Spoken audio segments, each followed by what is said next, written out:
What's up, comic book fans, and welcome to Comics Icons. Now, JJ, what they call me, and today we got more Fall of the House of X, with the start of a new 4-part miniseries that brings back a few of the characters that were killed at the Hellfire Gala, and the series connects a bunch of dots.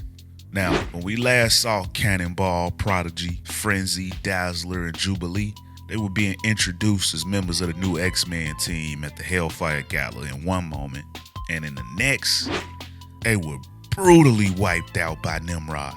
And then at the end of the Rise of the Powers of X issue number 1, we found out that the contingency plan was to go back to the past and wipe out Moira before her mutant powers activate. We also saw some of the crew members that were working with Professor X on this mission, but some of the names had been redacted from the file that we were shown. And I strongly believe that one of those names is revealed in this here issue. So without further ado, if you're ready to find out how Professor X's plan comes into fruition, let's get it. So when this issue kicks off, we see the treehouse. And if you're unaware of the significance of this treehouse, it was the headquarters of the X-Men in New York City and a consulate of the sovereign nation of Krakoa. But on the night of the Hellfire Gala, it was burned down when the Captain Krakoa suit was stolen. But then, Prodigy, Frenzy, Jubilee, Dazzler, and Cannonball are all teleported in, and they're looking for Moira McTaggart. And before you ask, it's not exactly shown how these guys are brought back, but we did see Eggs back in the Rise of Powers of X. But I'm hoping that we'll get a full reveal later as the Fall of the House of X and Rise of Powers of X storylines start to come together. These guys are dropped into what looks like a dystopian future, and then are immediately met with flying demons.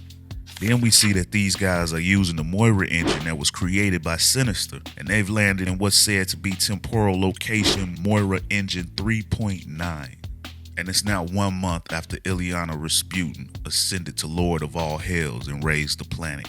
Now, one thing to note here, if you're not familiar with Prodigy and his powers, he's got the telepathic ability to absorb and mimic the minds of the people close to him, which is essential to these guys' mission, which will get revealed to us soon. But when these guys are confronted by this Helliana, Prodigy lets the team know that Moira isn't there because he could feel Magic's memory of killing her along with everybody else. So this is pretty much a dead timeline, and these guys quickly ask to be pulled out of there, which they are. Then they're transported to Atlantic Krakoa, which is currently inside of the White Hot Room.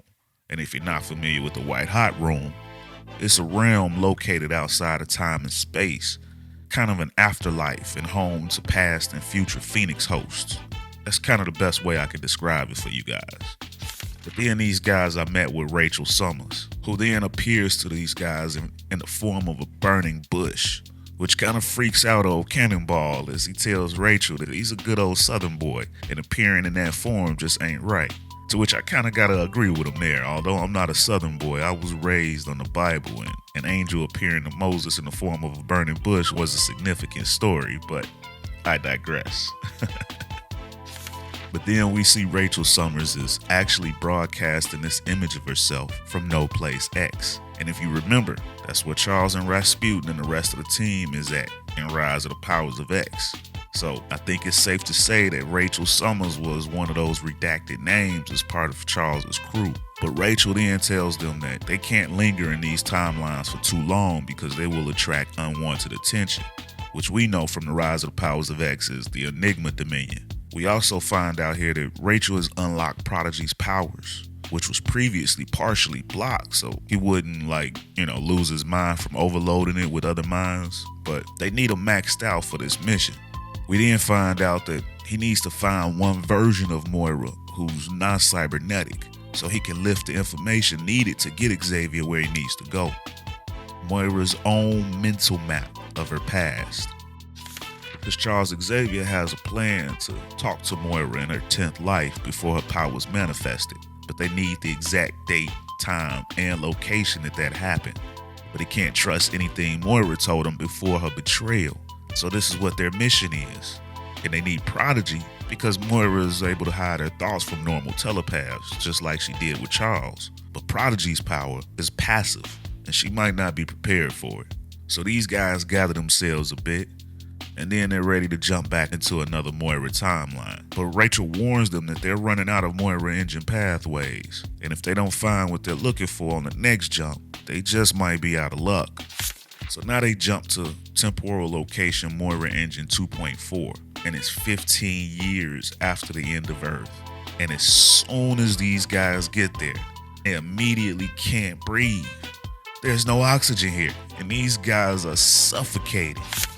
But then they're instantly pulled through a portal by somebody, as we then see somebody else in the background was watching them from the moment they arrived. But then we see that these guys were rescued by this timeline's X-Men, who brought them into their ship in orbit. And this new X-Men team is led by one Abigail Brand. And now Brand wants to know why these guys look like they're long dead allies. So they go on to tell her that they are those same allies, just from a different timeline. But Prodigy is hit with a massive information dump from Abigail Brand. And now he knows exactly what happened to the Earth. That Abigail Brand was unwittingly the reason for his downfall, as she got the intergalactic war that she wanted. And Orbis Stellaris was pulling her strings, and the whole galaxy paid for the price of her cockiness. So now these new X-Men are wondering if the old X-Men are here to fix the Earth. But Frenzy lets them know that they can't reveal the reason for their arrival because of how paradoxes work. But they really need to be sent back down to the Earth. But then in that moment, the ship is attacked, and it's revealed that Orbis Stellaris wiped out Nimrod and the other AIs allied with Orcus. But AI was never just limited to Earth, and the Technarchy has filled the void. So these guys are being attacked by the Phalanx. So Dazzler asks them why they being chased by the freaking Phalanx. And we find out that these guys are carrying the last cachet of Mysterium in the world. Then we see that Orbis Stellaris is also approaching, and he wants the Mysterium as well. We also see that he's already in possession of a fragment of the Mcron crystal. And the Mcron crystal allows anyone to travel anywhere throughout the multiverse, the nexus of all realities. But then we go back to these new X-Men, back on the surface of the Earth, and they're now engaged in battle with the Phalanx. Meanwhile, Prodigy is sensing another presence, and he realizes that it's Moira, and she's close and still human. So these guys have found the right timeline, but they don't want to leave the other X-Men team behind, but the mission comes first. So they have to go and find Moira. But when they leave, we see that Abigail's X-Men team are saved by the Starjammers. And we also see that the son of Cannonball and Smasher is a part of the team, and he's all grown up, which is pretty cool, although Cannonball doesn't get a chance to interact with his kid. But as these guys attack the Phalanx, we see our dead X-Men team searching for Moira, when Prodigy senses that she's headed right towards them, and he's never absorbed a mind like hers before, since, she's had about 10 lives. That's one hell of a download. But then we see Warbird, who spotted Orbis Stellaris, so she breaks through his ship, and then we see the son of Cannonball, who has the powers of both his parents, come flying in, smashing the Mcron crystal into pieces. Then we go back to the dead X-Men team, and they're now fighting off more of the Phalanx, when the explosion from Stellaris' ship causes debris to fall, and a shard of the Mcron crystal lands right on Prodigy's chest. And then we see that person that had been watching these guys from when they first arrived, and we find out that this person was searching for something for nearly a decade now. And then this person runs right after Prodigy, but Cannonball sees this person and flies down to protect his teammate. And then we see that it is in fact Moira McTaggart, at least what's left of her, but she's at least still human. Then Prodigy is able to pull in a full download, while we get to see a nice little recap of some of her greatest hits. But now he's got it. He's got everything, a full map of Moira's past. And not just her 10th life. This Prodigy tells them that now they can go anywhere and any when. They can stop the Dominion before it's born now. So mission accomplished. And then they jump away from that timeline. But then we see Moira, who's left there, and she spots a shard of the Mcron crystal. But she's then shot at when she's spotted by Abigail Brand. But Moira is able to get the upper hand and uses this badass axe to drop Abigail. And then Abigail asks her, how is she even still alive? And that's when Moira reveals that she had to stay alive to build this axe, aka Weapon M, an adamantium femur pulled from one of Wolverine's corpses, and provides a steady base for the weapon. A carbonadium coil harvested from Omega Red, who somehow survived the end of the world, but she fused it to her spine so the weapon never leaves her side. Vibranium reinforcements dug out of Gentle's remains. And Gentle is a Wakandan mutant covered in vibranium tattoos.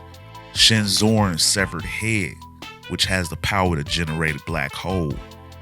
And now this final missing piece, Mysterium, which is located inside of the Mcron crystal. Everything she needs to cut a path back to her very first life, start over again, and make sure that Moira always wins. And that, my friends, is the end of the issue. So wow, this was a pretty cool story. And although it looks like the X-Men have everything they need to go back and stop the Dominion from coming to be, Moira now has the means to jump back as well. And she's planning on going back to her first life, while Xavier is planning to go to her 10th. So it appears, my friends, that we're at a crossroads here. So what do you guys think will happen? Will Moira somehow foil these guys' plans and really jack everything up? Or will Charles' plan work and the whole Krakoan timeline be wiped out? And what did you guys think about that Weapon X? I, for one, can't wait to see more of that thing in action. Also, it feels like that shard in Prodigy's chest might be something to pay attention to later. I wonder if it'll level up his powers and allow him to jump timelines too. And if he got a full info dump from Moira's mind, then how come he didn't know to stop her from getting that last piece that she needed for her weapon? It's definitely a question going forward. But ladies and gentlemen, if you guys like this video and this channel, then you could be a tremendous help by giving a super thanks, which goes towards improving this channel. Or if you're unable to do that, then you can also help out by dropping a like, share, and subscribing to Comics Icons for more icons in the comic book world. What's up, comic book fans, and welcome to Comics Icons. Now, JJ what they call me, and today we got more from the fall of the House of X, this time with Dead X-Men issue number 2. And man, I knew they should have threw away that shard at the end of issue 1, because now they done went and got Emma Frost killed. And if you guys are lost with how we got here, then I'll leave a card to the previous issue's video up top, and a link to the complete Fall of the House of X playlist at the end of this video. But if you guys are ready to find out what happened when the once thought perished X-Men team left Moira behind in a dead timeline after completing her Weapon M, then you guys know what time it is. Let's get it.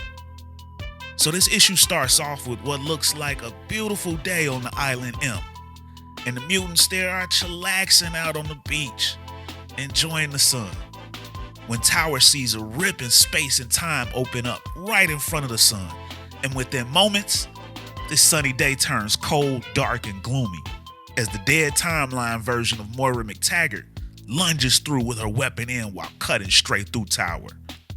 And after making quick work of these poor mutants, she casually pimps back off and back through the rift. See, she's planning to go back through to her first life, making sure that everything comes up Moira. This was her 8th life.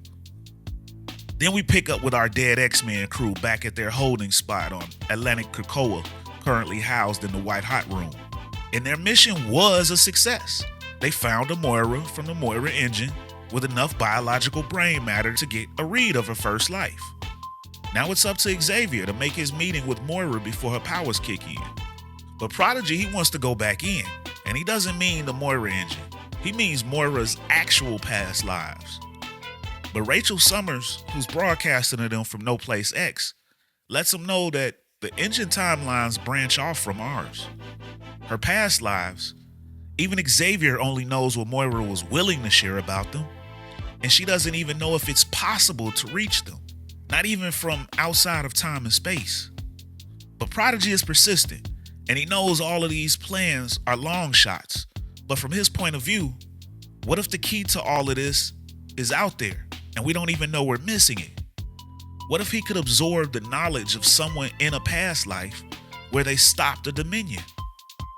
Now, most of the team is skeptical of Prodigy's plan, but Dazzler actually agrees with him.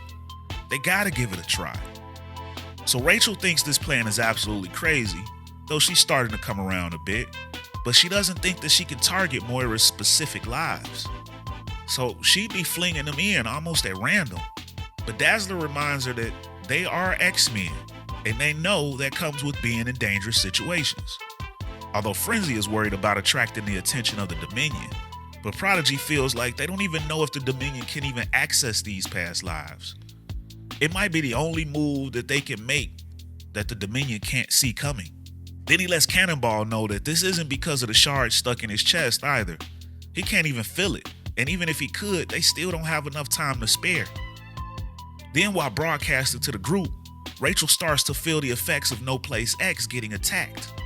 And you can see that attack in my Rise of the Powers of X issue number 2 video, and I'll place another card up top. But because of this, it's now or never for the group, so they all decide to attempt to pull it off. So Rachel sends them into one of Moira's past lives, and once they get there, they see a litany of Ultron robots attacking Washington, D.C. And even though these guys' portal opens up right in front of a massive crowd, nobody's really paying attention to them since, they're under attack by Ultrons. Now, we've seen in the last issue that with Prodigy's powers unlocked, he would usually be freaking out right now from downloading all the minds of these people. But for some reason, he's fine. Even with his limits off, his powers seem completely under control right now, which is more than likely due to that Mcron crystal shard in his chest. So as the rest of the team start to defend against the Ultrons, Prodigy decides to figure out which timeline they're in. So he runs over to a nearby newsstand to see what he can find. And mission accomplished, as he learns exactly which life they've made it to. They're in Moira's 7th life. She spent this life trying to wipe out the Trask bloodline to prevent the Sentinels from ever being created. But killing the Trask didn't stop AI from coming online. It just changed who started it. So if Moira has already killed Simon Trask, then they're about 10 years out from Moira's death and reality resetting. The problem with this, though, is when Prodigy downloaded Moira's mind, he never saw anything about Ultrons attacking the Capitol. So something here has changed. So now that they know that they're already off script from what Prodigy absorbed, Dazzler decides that now they should have Rachel pull them out, which is kind of funny since she was the main one back in Prodigy's plan to go back into the past. And now she's the first one asking to get pulled out. She even mentioned that being X-Men, they knew about the dangers. But when they prepare to call for Rachel to do her thing, they hear another voice in their heads requesting to be pulled out. But it wasn't Rachel's voice, so who could it have been? But then Jubilee, she recognizes the voice. So she leads the team towards it, and when they open a pathway through the debris, Emma Frost steps out holding a student. Then she collapses. But this Emma Frost doesn't recognize these X-Men, so they realize things here must have gone very differently. So at the risk of interfering too much in this timeline, Jubilee still decides to question Emma about what happened here and what they're up against. So Emma decides to show them. Then we see 10 minutes prior, and Hank Pym is given a disposition at the Capitol regarding using his Ultron models to safeguard American communities. When a rift opens up, and out comes Moira McTaggart, and with her weapon M, she straight up takes out Henry Gyrick, which leads Pym to call in all of the rest of his Ultron units. So we can see that Moira is causing a hell of a lot of chaos with her new weapon, and she was actually the cause for the Ultron attack. So now after this revelation, the X-Men team realized the Moira that they left in a dead timeline is hopping through and causing problems. But how? Because Rachel told them it was nearly impossible just getting them there. And then they asked Prodigy if he has any memory of Moira doing anything like that before, to which he responds that there was nothing. This was their fault. They changed the path. And if you remember back to the first issue, it was the completion of Moira's Weapon M that allows her to time jump through all of these realities. Like I said in that video, these guys should have cleaned up those Mcron shards. But we all know the X-Men aren't the best with cleaning up their messes. But while realizing their fault in the matter, Emma Frost dies in Jubilee's arms. So these guys are really responsible for Emma Frost's death in this timeline. Then we see Prodigy, who realizes that there is no precedent for what happens if these timelines change. So these guys need to do something about it. Then Frenzy steps up and reminds the team that the insane Moira mentioned her first life. So think of the harm that she could do if she went back to the beginning. If we're all responsible for her tearing her way through reality, then there's only one thing that they can do about it. They've got to find Moira and put her down by any means necessary. And that, ladies and gentlemen, is the end of the issue. So y'all, how we feeling about this series so far? And that Weapon M is kind of dope, I can't lie. That Moira would make for a pretty sick hot toy, I think. And I asked this question after the last video, and we kind of got an answer and we kind of didn't. But I'm wondering if that Mcron shard in Prodigy's chest will give him some kind of a power-up. I think so far we can see that it at least helps him control his powers, which I'm sure he loves. But I wonder if it'll unlock anything else. But how you guys feeling about how all of this is starting to come together? And do you think that it's possible that when Xavier goes back to talk to younger Moira, maybe insane Moira meets him there? So you guys give me all your conspiracy theories and what you think this is all leading up to. And if you guys enjoyed this video and this channel and you'd like to support the channel, then you could do so by joining the new Iconic Fan Club channel membership. With your membership, you'll gain access to weekly interactive live streams with yours truly in front of the camera, where we can talk about all that's been going down in these issues, as well as ones that you'd like for me to go over in the future, and other comic book news as well. And the first live stream actually just debuted last week, where I previewed all the upcoming videos for this week. So you guys can look forward to that as well in these videos. Plus you'll get loyalty badges, member shoutouts, and more. Or you can donate to the channel with a super thanks. And if you're not able to do either of these, then you guys could still be a ridiculously huge help to the channel by dropping a like, share, and subscribing to Comics Icons for more icons in the comic book world. What's up, comic book fans, and welcome to Comics Icons. Now, JJ what they call me, and today we got more Fall of the House of X. This time by way of Dead X-Men issue number 3. And this Dead X-Men series has been pretty dope in connecting with the Rise of the Powers of X series. And if you guys need to get caught up with the series, then I'll place a card at the top of the screen for the Dead X-Men playlist, and a link at the end of the video for the whole Fall of the House of X and Rise of the Powers of X playlist. But if you guys are ready to find out if these Dead X-Men are able to find and stop this psycho version of Moira X and her Weapon M, then you know what time it is. Let's get it. So this issue picks up right after the events of issue number 2 and the death of that timeline's Emma Frost. And now the Dead X-Men have been sent to Moira's 9th life, where she sits next to Apocalypse's throne. And this Moira and Apocalypse recognize Frenzy, but this timeline's version of Frenzy was taken out by Apocalypse himself. So they immediately suspect that these are either imposters or unwanted visitors from another reality. So as he orders for their destruction, these guys immediately have Rachel get them out of this jam. And then they're taken back to Atlantic Krakoa in the White Hot Room. But Prodigy is ready to jump back in. They've got no time to waste. They've got to stop the rogue Moira. So when Rachel emerges asking why the team is waiting to change plans, they let her know that they're not the only ones traveling to Moira's past lives. Then we get a glimpse of rogue Moira as she visits her 10th life during the trial of Cyclops, and her 3rd life when she creates the cure for the X gene. Then we transition back to Atlantic Krakoa. That's a bit of a tongue twister. Atlantic Krakoa. But right after Rachel learns of how this team caused Rogue Moira to gain what she needed to travel her lives. And now Rachel is kind of pissed about it and why she's just now hearing about this. But Jubilee steps in and tells her off since they had no way of knowing what was happening until they witnessed the aftermath of Moira's 7th life. But you guys already know how I feel about it. These guys should have cleaned up their mess. Although I do realize they probably didn't know what the crystals they left behind were, so hey, it's over with now.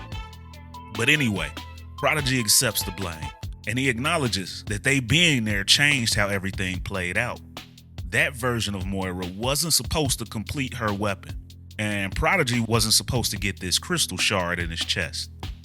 Though Rachel acknowledges that the timing couldn't be worse because Xavier is speaking to Moira in her 10th life right now when she's still a child. And everything depends on them getting through to her and changing her mind. And if Rogue Moira affects her past or finds her way to Xavier, then everything could be screwed. Which according to Prodigy, that's why Rachel needs to keep sending them back. They've got to intercept Rogue Moira before she blows up everything. But Rachel reminds them that targeting these lives is extremely difficult, even without no place being under assault like it is right now. Dazzler, though, she chimes in that each jump has put them close to a Moira so far, or at least someplace relevant to her. And Jubilee adds that Prodigy absorbed Moira's mental map, so it figures that they wouldn't randomly end up on the other side of the world as Moira when they follow it. So Cannonball deduces that maybe all these jumps are putting them closer towards the end of things. Kind of like Moira's anchor point on these past lives is how they wrapped up. But there's no guarantee that Rogue Moira is following any of these rules. She's just hacking and slashing her way through time and space. But Jubilee doesn't care. And if Xavier is in the middle of his mission, then she doesn't want to be the reason it goes haywire. So Rachel decides that she'll just try to fling them back and forth until they end up in the same place as Rogue Moira. But Prodigy lets her know that Moira did mention that she wants to go back to the beginning, so they need to go to Moira's first life. So this helps give Rachel something to aim at, but she still can't guarantee that the team will end up there. Then we look in on Moira's 6th life, and Rogue Moira cuts into this timeline and begins fighting an older version of Wolverine. But this fight doesn't last very long as Moira uses her weapon M to cut through Logan, and then lets it be known that she's getting closer to her destination. So as we cut back to the dead X-Men team, as Rachel gets ready to send them back in, all she could do is hope that they reach where they need to be. Then we see Rachel back at no place, and she decides that she needs to check on the professor while Rasputin takes on the invaders outside, because he's been gone for quite a while now. And I wonder if when she goes to check in on him, she finds out that his true intentions are more than just a conversation with Moira. But we'll just have to wait and see. But we then are taken to a medical center on Earth's moon, and this version of Moira is unconscious and under the care of Dr. Hank McCoy, and I believe that's Dr. Cecilia Reyes. And as the dead X-Men team is teleported in, an alarm goes off because this facility had recently been attacked by Sentinels. These guys stationed here are on high alert and they think that it's happening again. But Beast notes that this time they're prepared. And as the dead X-Men team realize that this can't be Moira's first life, they're quickly met by this timeline's X-Men: Cyclops, Psylocke, Wolfsbane, Sway, and Banshee. And we can see that this is Moira's 5th life, as this Psylocke-led team straight goes on the attack, no questions asked. As Banshee unleashes his trademark scream on the dead X-Men team. But Dazzler is able to turn sound into light, which she does and redirects it towards Banshee, knocking him back. Meanwhile, Prodigy is trying to reason with Cyclops that they're on a mission. But Cyclops tells Prodigy that his mission is working with his wife and his squad to keep mutant kind safe, as he then fires an eye blast at him. And I think that Prodigy's reaction is a proper representation of how people reading this will react, just as I did when hearing that Cyclops is married to Psylocke in this timeline. I guess in any timeline, Cyclops really has a thing for telepaths, huh? But as Cannonball flies in to protect Jubilee from Wolfsbane, he's then stopped by the sway and she freezes him in place. Then we see Frenzy taking on Psylocke, and Frenzy's trying to explain to her that they're not enemies and they're not there to fight. But Psylocke fills her in on the recent Sentinel attack just a week ago, and now she sees the faces of dead or duplicated friends with severe psychic defenses, so she's not willing to take any chances here. So Frenzy tells her to go ahead and read her thoughts so she can see that they're not there to hurt them. They're there because... And then Frenzy is interrupted by someone else who appears saying, "Hoping to find little old me, isn't that right?" Then we can see that Psylocke recognizes the face of this person, saying that you're out of your coma? But then she and everybody else are immediately tossed back when it's revealed that this is the rogue Moira the dead X-Men team have been searching for. And Moira and her weapon M just came in and wrecked shop on everybody in the room. Then tells them all, "Oh, I'm not the Moira you used to, lassie. She's a saint by comparison. I'm much more fun." And ladies and gentlemen, this is where the issue ends. Damn, y'all, this series has been better than I originally expected, and this weapon M, in my opinion, is the true star of this series. And with only one more issue left in this miniseries, how do you guys think the finale is gonna go? It definitely looks like we're gonna get that rematch between Moira and the dead X-Men, but at least they've got some backup here. I also bet unconscious Moira wakes up too. But what did you guys think about this issue in this series so far? And also thinking back to the conversation that the dead X-Men team had with Rachel about them jumping back and forth between the timelines, I'm thinking that shard and Prodigy's chest has something to do with them constantly being placed within vicinity of Rogue Moira. I think that his shard of the Macan crystal and the one that Moira has are probably trying to reconnect with each other. So I think that's kind of like the anchor that's keeping them close. What do you guys thinking so far about this issue? And how did you guys react to finding out this timeline Cyclops is married to Psylocke? Would you guys want to marry a telepath? I don't think I would. You wouldn't be able to hide anything from her. You can't lie about who ate the last piece of cake or how much money you lost playing poker with the boys or whatever else it is that people lie about. But one thing is for certain, I need me a replica of that weapon M. So dope. But y'all get in those comments and let me know how you think this series will end. And as always, if you guys enjoyed this video and this channel and you'd like to support the channel, then you can do so by joining the Iconic Fan Club channel membership. And there'll be a link in the description to join. But with your membership, you'll gain access to weekly interactive live streams with yours truly in front of the camera. And we can talk about everything that's been going down in these issues, especially this here Dead X-Men issue, as well as others that you'd like for me to go over in the future. And you can get a preview of what's to come on the channel, as well as other comic book news. But you'll also get loyalty badges, member shoutouts, and more in these videos. Or you guys can donate to the channel with a super thanks. And if you're not able to do that, then you can still be a big help to the channel by dropping a like, share, and subscribing to Comics Icons for more icons in the comic book world. What's up, comic book fans? And welcome to Comics Icons. Now, JJ, what they call me. And today, we got more Fall of the House of X with Dead X-Men issue number 4, the finale to this 4-part miniseries. And this series has been a surprise hit so far, with 5 of the X-Men that failed during the Hellfire Gala returning to help Xavier find the right Moira to go back in time and speak with. And in this finale, we finally get the battle between this new psycho version of Moira that had broken free of the Moira engine timelines. And if you guys need to get caught up on where that Moira came from, or you guys just need a refresher before getting to this finale, then I'll place a card at the top of the screen right now. And I'll put a link at the end of the video as well. But otherwise, if you guys are ready to find out how the dead X-Men get past the psycho Moira, plus what happens when these guys find out the true nature of Xavier's Moira mission after his latest heel turn in issue number 3 of The Rise of the Powers of X, then you guys know what time it is. Let's get it.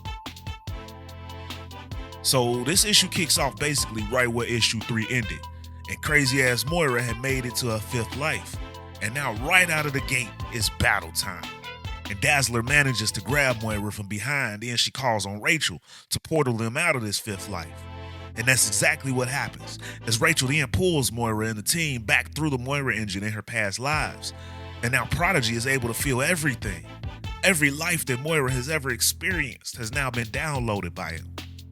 Then we pick up with Moira speaking with Rachel inside of both of their minds. And Rachel tells her that she has very good psychic defenses, but it's nothing that Rachel can't force open. And since Moira is already broken, Rachel lets her know that she doesn't care if she breaks her even more. But Moira defends herself because she's given up lifetimes to find a way for mutants to win. She sacrificed everything. But none of that matters right now to Rachel, because right now she's pissed. She just found out that she'd been lied to by Charles Xavier, which is probably something she should have anticipated. Then she tells Moira that she helped him find his way back to a version of Moira that's very vulnerable, and he may just be planning to shoot that child version of you in the head. And honestly, Rachel couldn't care less about what happens to Moira, to any version of her. But if that child dies, so does everything she and her friends have ever known. Then we transition back to temporal location Moira Engine 2.4, back where we first met this version of Moira. And Smasher, the kid of Cannonball, is helping Abigail Brand up after her run-in with Crazy Moira before she left. And as Smasher and Brand are leaving, they notice that Moira is coming back, and they think that she's coming back to finish the job. Then we see Moira and the rest of the dead X-Men crew come teleporting back into this Earth, and when they land, they quickly realize that they need helmets because just like last time, they can't breathe in this atmosphere. But Moira now is pissed that she's been brought back into this graveyard planet, and that she's gonna be condemned there, and she's gonna take every mutant she can with her. And she hurls that sick-ass weapon M-Axe towards Prodigy. But Dazzler sees it and dives in and saves Prodigy, but takes that axe right in the back. And now she's down and she's hurt pretty bad. So of course now the rest of the team calls dibs on Moira's head. Meanwhile, Orbis Stellaris has now realized that the strange visitors have returned. But once he's collected the rest of his Mysterium, this petty conflict will be over with, and he'll finally get the chance to ascend. And it's honestly comical now seeing the Sinister clones reach for Dominion Hood, only to realize that the original has already achieved it. But Prodigy is still with Dazzler right now, and he's crying for it not to end like this, not so close to the finish line. But then the crystal in Prodigy's chest begins to get summoned by Orbis Stellaris, and Prodigy starts to get pulled into the air towards Stellaris' vessel. Meanwhile, Moira is about to cut down another X-Man, but her crystal shard also begins to get recalled by Stellaris. And while Moira's distracted, Frenzy gets up and punches the crap out of Moira, dropping her for a second. But when she gets up, she gives a small speech. First Eric, now poor old Moira. Charles always did have a habit of sending his whelps to beat on the elderly. But Cannonball flies in full speed, screaming for Moira to keep Magneto's name out of her mouth. He's a hero and she's a monster. But Moira acknowledges this and boasts that she can still fight like a monster too. And she turns and catches Cannonball with her weapon in as he flies up, knocking him back. But Jubilee's got his back and she runs up and fires sparks at Moira. Then Moira raises her weapon M into the air as if to yell, "This is Sparta!" And although she can't jump lives without the Mysterium, her axe still has more than enough power to take all these X-Men to hell with her. Solid Sparta chant by Moira too, by the way. But while these guys ready themselves for more action, they look above as the Starjammers radio out that they've got the Technarchy on the back foot and asks if anyone has a Hail Mary in them. Now's the time. And Dazzler awakes and she gets up and immediately fires on Moira. And it appears that Dazzler blasted off Moira's axe-swinging arm. Sheesh. But guess Dazzler had another comeback in her. And the team is thrilled to have her back in this fight. But now she's wondering where Prodigy is at. Then we pick back up with Prodigy, and he's being pulled into Stellaris' vessel. But Stellaris notices that his tractor beam is pulled in more than just a crystal when he sees Prodigy. Then Orbis tells him that he's taking something of his. That shard of the xmen crystal belongs in his ascension engine, not lodged in Prodigy's chest. Then he takes the shard from Prodigy. But Prodigy gets a message from the crystal that every fragment of the xmen crystal is the totality of the xmen crystal. Every individual is the whole. Meanwhile, Prodigy begins to fall from the sky, while Orbis now has his shard back, and after all these long years, his moment is at hand. But on the ground, Frenzy is able to catch a falling Prodigy, and Prodigy lets the team know that he got a special message from the rock, and everything is gonna be okay. Then he calls for Rachel to go ahead and bring them back, which she does. Meanwhile, Stellaris is ready for his ascension to Dominion, and then just like all the other Sinisters, he's left flabbergasted when he finds out that there's already a Dominion. But then we pick up with Moira as she tries to hobble away, and then Smasher and Abigail Brand, and Smasher is still helping Abigail. He radios to Sunspot from the Starjammers that he has eyes on Stellaris and that scavenger that took it to Abigail. Then he tells Sunspot that he'll deal with them once he gets Abigail to the ship, but Sunspot has other plans, and he tells Smasher that they'll target Orbis with the ship. And as far as the Axe Lady, we've got a crew member up here eager to pitch in. And as Moira has seemingly gotten away, Juggernaut comes flying down from the ship, landing on and completely crushing and ending Psycho Moira. Then we pick back up on Atlantic Krakoa in the White Hot Room. But it feels like a hurricane in there right now to the X-Men team. But then Rachel apologizes to them for the theatrics. But she's really ticked off right now, she tells them. Xavier played them. He played all of them. He never intended to talk to Moira. He went back in time to kill her before her powers manifested. He decided all on his own that our best chance against the Dominion was preventing Krakoa from ever existing. Rasputin 4 already went to try to stop him, but he's got Sinister on his side. Essex was here all along in Doug Ramsey's body. It's all falling apart so badly. If Xavier pulls the trigger, everything resets. Nothing we've known will have ever happened. And now the team can't believe Xavier will resort to this. Krakoa meant so much to each of them. And not only that, but Cannonball has a whole kid. If Xavier erases Krakoa, then he erases his son's birth. They can't lose the history of Krakoa. Then Prodigy tells Rachel that he's the one that had to live with Moira in his head. And her view of the world is just as cold as Xavier's.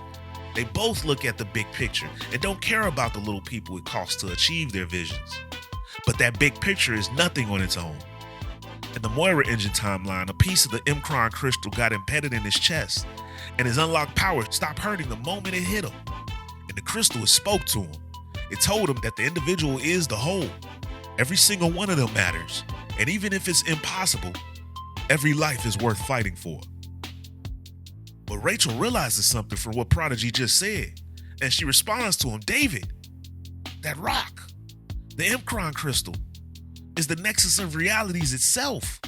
The White Hot Room exists inside of it. Every fragment of the crystal is effectively the entirety of the crystal. It doesn't subdivide. Each individual is the whole. You brought the crystal through defunct timelines and back inside of itself, all while absorbing the impressions of the lives around you. You made a circuit. Xavier had 3 plans to stop the Dominion. The first one failed. The second one is murdering Moira and undoing Krakoa.